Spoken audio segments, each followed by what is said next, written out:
In the year 1964, Porsche launched the 911, and I'm very certain they did not know that it would revolutionize the sports car market. Everything from the classic lines to the placement of the engine at the back to the seating position to the small dimensions, everything was geared towards driving excellence, and everyone wanted one. It was the people's sports car. And today its proportions inspire the new ones, and every Porsche since then looks to 1964 for inspiration. Right, so I know this is a narrow body Porsche because of the wheel arches and because of the bumper treatment. So one thing that you can use to distinguish Porsches, by their year is the bumpers. This one is much smaller because around 1974, regulations for car changed. That means their bumpers had to be bigger so that they can protect better in crashes. So this one has a smaller bumper.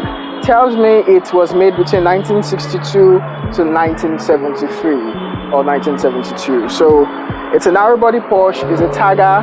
I love this nickel plated hump. It's reminiscent of all Targas. Even in the new ones, still have it, and the glass house here is still, of course, beautiful. I'm sure this adds a lot of weight, but it was a revelation in its time because it's a balance between cars with fixed top and cars with soft tops. This is the dovetail I was telling you about.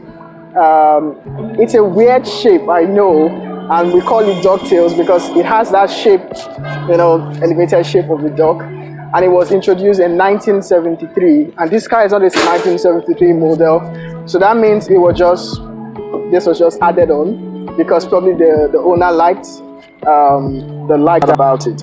So this is the inside of the vehicle. The sitting position is quite classic. Let's put it that way. So it's very small in its width and in its length, which makes it a beautiful car to drive around. Definitely, it would work perfectly somewhere like Europe with tight roads, that sort of thing. The sitting position is nice. The gears is just where you like it. The clutch, the brake, the accelerator pedals are right centered, and the wheels are Porsche classic wheels, very small in the hands and beautiful.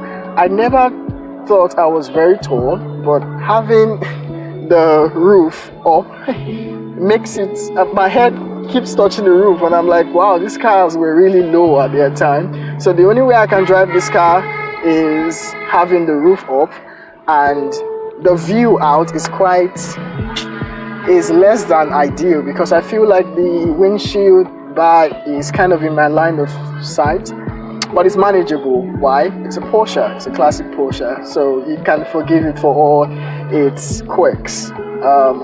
So great position for driving. It's small enough that you can, drive it crazily wherever it is you're driving.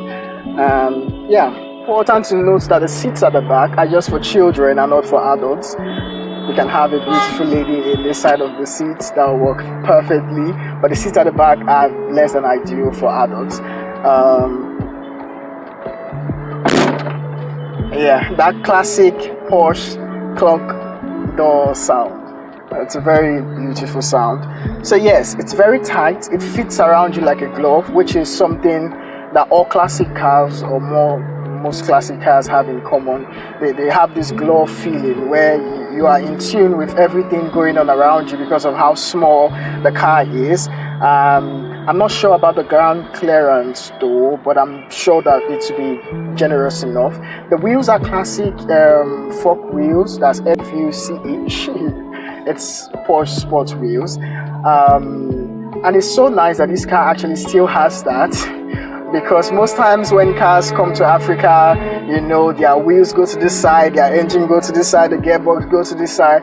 So those wheels are quite expensive, and it's nice to know that they still have that here, or the owner still has it here. The car still needs a lot of cleaning, a lot of work.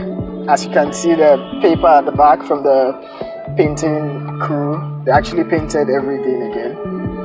And yeah, but it's quite beautiful to be able to have this car here. Who knows, you know, we could actually get the owner to have us drive it around, because these cars deserve to be driven. These cars, you know, deserve to be put to their pay. So yeah, that's another thing about Porsches. Porsches between 1965 or 1962 to 1978, they have this interchangeability of parts. So you can take a part from 1978 and have it on a 1968 Porsche, and it will fit perfectly. So that interchangeability is something that only Porsche has, you know, in the classic car market, because of how the cars were progressive. They were not changing the formula, they were just improving the formula. The thing to note, of course, is the classic cluster, instrumental cluster for the Porsche. It has 5 dials. That's the speedometer, that's the rev counter, that's the oil gauge. You know, cars before, you have to keep an eye on the oil temperature to make sure that your car is not going to blow up, that kind of thing. And this is the clock. Now this, I have no idea. Oh yes, this is the oil pressure or oil temperature gauge, and that one is the one for your fuel tank. This is for the oil, to keep an eye on the oil pressure or the oil temperature. And something that you don't see very often is this round dial here, that center stainless steel dial. It's very rare to see something like that. Usually I just see them in films. And so awesome steering wheel, the car is small enough. Yeah, all in all, it's a good car.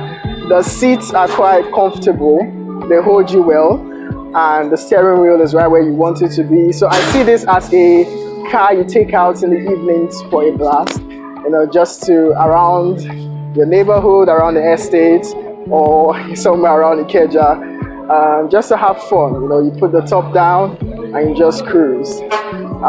We remain for the drive. We're all about the drive, and this is our first story on reliving the classic Porsche.